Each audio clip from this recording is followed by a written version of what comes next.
প্রথম যখন পদ্মা সেতুতে বাইক নিয়ে আসা তার ফিলিংস আলাদা। নিচে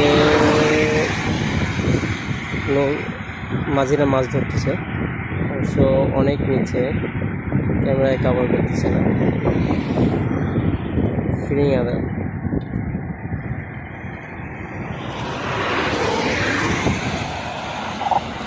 সুবিশাল সেতু।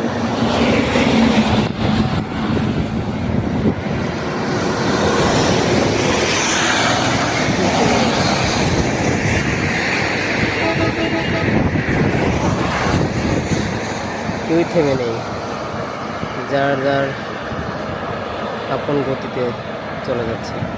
সময় অবশ্য কারজন থেকে থেমে থাকে না। নিচে আমার একটা চর আছে অবশ্য।